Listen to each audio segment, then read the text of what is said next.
강강이 여러분과 함께 목사님과 함께 여러분 우리 한국 속담에 열길 물속은 알아도 한길 사람 속은 모른다 라는 속담을 여러분 잘 아실 줄 믿습니다. 사람의 그 속을, 그 내면을, 그 마음을 알기가 쉽지 않다라는 의미죠. 천길 물속은 알아도 한길 사람 속은 모른다 라고 해도 과언이 아닐 것입니다. 여러분 한 길이요 사람의 키 높이만큼이라고 합니다. 10길이면 얼마나 될까요? 10배. 사람의 키 평균 160, 70을 잡으면요 곱하기 10을 하면은 16m, 17m 되는 물속은 알아도 그 좁은 사람의 마음을 알기가, 그 속에 그 내면의 마음을 알기가 결코 쉽지가 않다라는 것이죠. 사람의 마음은 참으로 미묘하고 복잡합니다. 그래 쉽게 우리가 사람의 그 속마음을 판단하거나 속단하기가 참으로 힘든 경우를 보게 됩니다. 간혹 겉은 딱딱하지만 속은 부드러운 알갱이가 숨겨져 있는 호두와 같은 사람이 있는 반면에 겉은 물컹물컹하고 부드럽지만 그 속은 단단한 열매를 가지고 있는 그런 그 열매를 품고 있는 사람을 보게 됩니다. 그 안을 깨보지 않고서는, 그 속을 들여다보지 않고서는 그 내면 속에, 그 마음 속에, 그 속에 뭐가 들어있는지를 알 수가 없습니다. 혹 사람들은 외유내강형이다.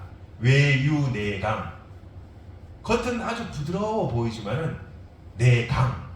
안은 아주 단단하고 속이 찬 사람이 있는 반면에 외강내유예요.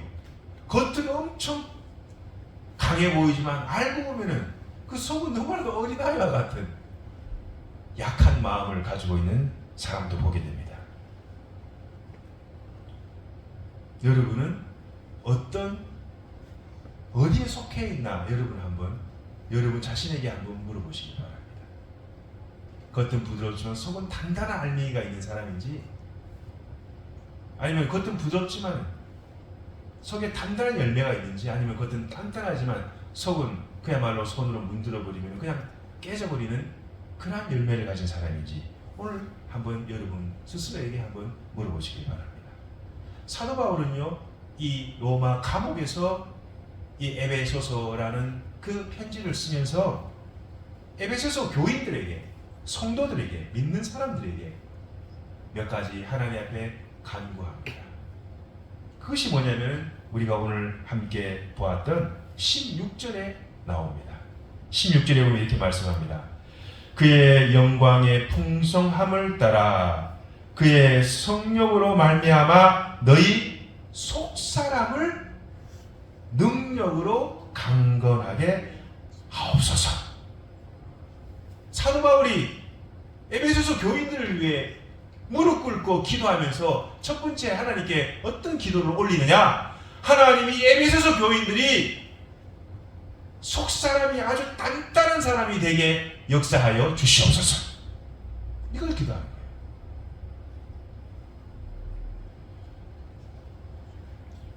거예요. 여러분, 이 겉사람은, 우리의 육은요 금방 후패해지고 썩어져 버립니다. 그러나 그 마음과 그 내면과 정신은, 그 육이 후패하더라도 이 정신은 사라지지 않습니다.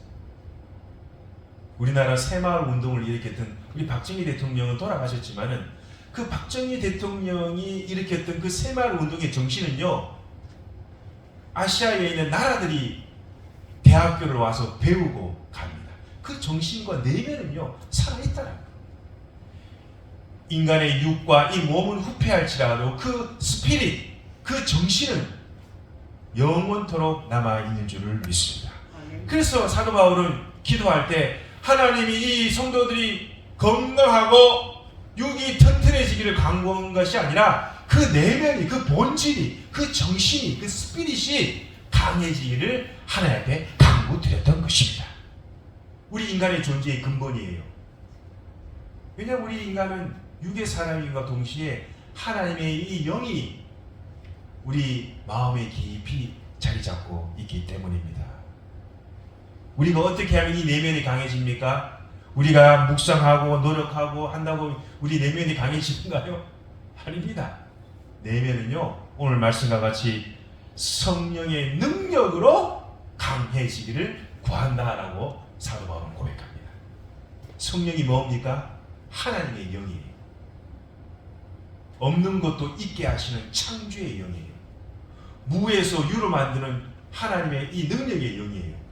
죽은 자를 살리고 병든 자를 고치는 생명과 회복과 치유의 영이에요. 아들의 영이, 아버지의 영이 바로 성령인 줄 믿습니다. 이게 거룩한 영이에요. 그래서 우리는 성령의 충만함을 받아야 됩니다. 여러분, 성령의 충만함을 받지 못하면은, 성령 충만한 기도를 하지 못하면요, 반대로 우리가 성령 충만한 기도를 하게 되면요, 웬만한 것은 다 넘어가게 됩니다. 그냥 왔다가 퉁. 여러분을 고발하고 고소하고, 이 사탄 마귀가 얼마나 여러분과 저를 고소 고발하고 이간질을 하는지 모릅니다. 그것이 들리고 그것이 혹 내게 와도 퉁 왔다가 나가 떨어져 버려요. 누구에게요? 하나님의 능력으로 속사람이 강건한 사람인 줄을 믿습니다. 우리가 이거를 하나님께 기도해야 되고, 성령님께서 우리를 위해 무시로 기도하신 줄을 믿습니다. 여러분, 오늘 여러분이 누구를 위해 기도할 때, 여러분이 사랑하는 자녀들을 위해 기도할 때, 여러분이 사랑하는 그 손주들을 위해 기도할 때, 여러분이 사랑하는 아내와 남편을 기도할 때, 여러분이 사랑하는 믿는 어떤 형제 자매를 위해 기도할 때, 이렇게 한번 기도해 보세요. 하나님, 성령의 능력으로 누구누구가 내면이, 그 속이 단단하고 강건한 사람이 되게 역사하여 주시옵소서. 아멘. 이거보다 더 큰 기도가 어디 있겠습니까? 두 번째, 사도 바울은요, 우리 말할 수 없는 성령님께서는 우리를 위해 어떤 기도를 하시느냐, 17절에 이렇게 말합니다. 17절에 믿음으로 말미암아 그리스도께서 너희 마음에 계시게 하시옵고 너희가 사랑 가운데서 뿌리가 박히고 터가 굳어지기를 원합니다. 여러분, 사랑의 그 흙 위에, 토양 위에 뿌리가 내려서 그 뿌리가 단단하게 박히고 터가 굳어지게 역사하여 주시옵소서. 야, 여러분, 이것보다 더 놀라운 기도가 어디 있습니까? 그리스도의 사랑이라는 그 토양 위에, 그 바탕 위가 하나님의 그 믿음의 뿌리가 잘 내려지게 역사하여 주시옵소서. 여러분, 우리 나무도 말이죠, 그 뿌리가 깊숙이 내린 나무는요, 모진 풍파가 와도 가뭄과 홍수가 내와도 찾아와도 그 나무는요, 자기 자리를 지킵니다. 그러나 뿌리가 깊숙이 내리지 못하면은 모진 풍파와 홍수와 가뭄이 오면요, 뿌리채 뽑겨 나가든가 아니면은 그 뿌리가 말라 나무는 고사하게 됩니다. 예수님께서도 마태복음 13장과 마가복음 4장과 누가복음 8장에 보면은 씨 뿌리는 자의 비유를 통해서 말씀하셨어요. 그 두 번째 어떤 비유를 말씀하시냐? 길가에 떨어진 씨앗, 돌짝밭에 뿌려진 씨앗. 이 두 번째, 이 돌짝밭에 뿌려진 씨앗을 얘기하시면서 뭐라 말씀하시냐? 흙이 깊지 아니하므로 곧 싹이 나오나, 그러나 해가 돋은 후에 타서 뿌리가 없으므로 말랐더라. 뿌리 목숨으로 말라버렸다. 믿음의 뿌리가 깊지 않으면은 태양이 오고 뜨거운 햇빛이 장렬하고 외부의 어떤 핍박과 환난과 공고가 찾아오면요, 그 뿌리가 흐느러내져가지고 그 뿌리째 뽑혀버리고 그냥 말라 죽어버립니다. 그러나 뿌리가 탄탄한 사람, 그 근본이 깊은 사람, 그 신앙의 기본기가 단단한 사람, 그 기본기가 단단하게 다져진 사람은요, 아무리 어떠한 외풍과 외압에도 흔들리지 않고 단단한 믿음의 뿌리를 그리스도의 사랑 가운데 깊이 내릴 줄을 믿습니다. 이것이 신앙인이에요. 이것이 믿음의 사람입니다. 주님이 찾는 신앙인이 어떤 신앙이냐? 바로 이런 사람을 찾습니다.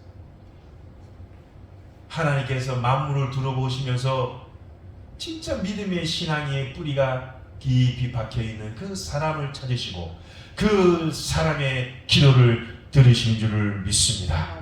제가 몇 년 전에 우리 아내랑 같이 저 원룡교에 갔다가 말이죠, 민들레 뿌리가 좋다고 하길래 민들레 뿌리를 캐려고 제가 갔었습니다. 그런데 한 크지도 않은 민들레인데 말이죠, 그 뿌리를 캐다가 제가 손가락이 나갈 뻔했습니다. 얼마나 뿌리가 깊숙이 박혀있는지 말이죠. 와, 저는 민들레 뿌리가 그렇게 깊이 박혀있는 줄을 몰랐습니다. 제가 결국 그 뿌리를 끝까지 캐내지 못하고 중간에 제가 뿌리를 끊어 먹어버리고 말았습니다. 여러분, 이 민들레가 그 뿌리를 내리기 위해서 얼마나 그 야생화죠, 야생화. 모진 풍파와 더위와 추위를 다 이겨내고 민들레 홀씨가 땅에 떨어져서 아무도 모르지만 그 뿌리가 깊숙이 내려서 웬만한 더위와 추위에는 끄떡도 하지 않은 것이 민들레 뿌리입니다. 여러분, 이런 신앙의 영적인 뿌리를 단단히 내릴 수 있기를 주님의 이름으로 간절히 축원드립니다. 하나님의 사랑의 뿌리를 내려야 돼요. 예수님의 그 사랑의 뿌리를 내려야 돼요. 그래서 주님께서는 우리에게 뭐라 말씀하시느냐? 세 번째 이렇게 말씀합니다. 사도 바울은 에베소 교인들을 위해 어떤 간절한 기도를 드리냐? 19절에 이렇게 말하죠. 18절 19절에 이렇게 말합니다. 능히 모든 성도와 함께 지식에 넘치는 그리스도의 사랑을 첫 번째 알고, 하나님의 사랑을 알고 그 사랑의 너비와 길이와 높이와 깊이가 어떠함을 깨달아. 알고 깨달아야 된다는 거예요. 알지 않고 깨달을 수가 없습니다. 하나님의 그 사랑의 그 너비와 깊이와 높이와 너비를 깨달아. 하나님의 모든 충만하신 것으로 너희에게 충만하게 되기를 원하노라. 너희가 충만이 두 번이 나와요. 충만하게 되기를 원하노라. 사도 바울의 기도예요. 성령님의 탄식과 같은 우리를 위한 중보의 기도입니다. 여러분, 하나님의 사랑에 우리의 믿음의 뿌리를 내려 그 하나님의 사랑의 너비와 깊이와 높이와 너비가 얼마나 깊고 높고 넓은지를 알고 깨달아 하나님의 것으로 충만하게 되기를 원하노라. 이 사도 바울의 기도였습니다. 로마서 8장 39절에 사도 바울은 이렇게 고백합니다.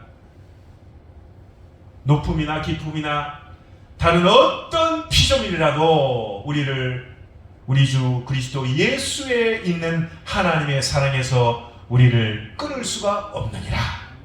높음이나 깊음이나 이 세상의 어떤 피조물이라도 우리 주 그리스도 예수 안에 있는 하나님의 사랑에서 우리를 끊을 수가 없느니라. 여러분, 하나님의 사랑의 끈이 우리를 얼마나 그 끈이 단단히 붙잡고 있는지 여러분이 깨달을 수 있기를 바랍니다. 고래심줄은 저리 가라.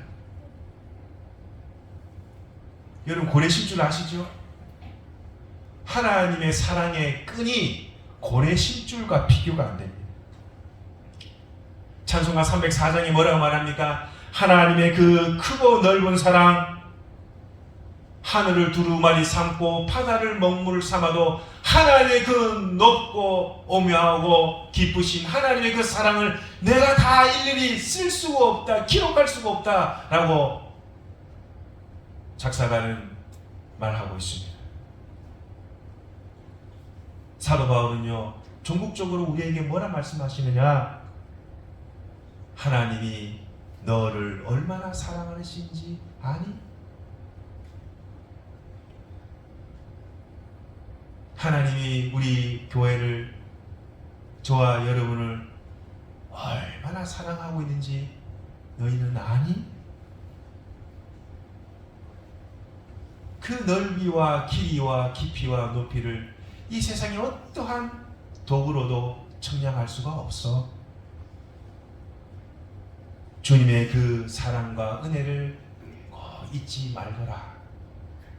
하나님의 그 마음, 사도 바울의 그 마음, 성령님의 그 마음이 오늘 이 말씀을 통해 우리가 느낄 수가 있습니다. 주님의 은혜의 보좌 앞에 더 가까이 나아가시는 분들이 되기를 주님의 이름으로 간절히 축원드립니다. 저와 여러분, 하나님이 많이 사랑하십니다. 하나님이 이 교회를 사랑하십니다. 하나님의 끊을 수 없는 그 사랑, 여러분을 향한 하나님의 그 놀랍고 신묘막측한 사랑 다 측량할 수가 없습니다. 그 사랑과 은혜가 바로 저와 여러분을 이 자리에 있게 하신 줄을 믿습니다. 주님께서 우리에게 말씀하십니다. 속사람이 강건하여져라. 하나님의 그 사랑에 너의 그 믿음의 뿌리를 깊이 내려라. 하나님의 그 크고 넓은 사랑에 늘 감사하며 감격하며 하루하루를 살거라. 이 하나님의 그 간절한, 성령님의 그 간절한 중보의 기도가 지금도 우리를 위해 계속되고 있다는 것을 여러분 잊지 마시길 바랍니다. 이 세 가지 간구의 그 이상으로 우리가 생각하는 것, 우리가 간구하는 것 이상으로 하나님께서는 충만하게 하실 줄을 믿습니다. 하나님의 권능과 그 능력을 믿고 오직 하나님만을 신뢰하고 의지하시며 살아가시는 우리 복된 성도님이 다 되시기를 주님의 이름으로 간절히 축원드립니다. 기도하겠습니다.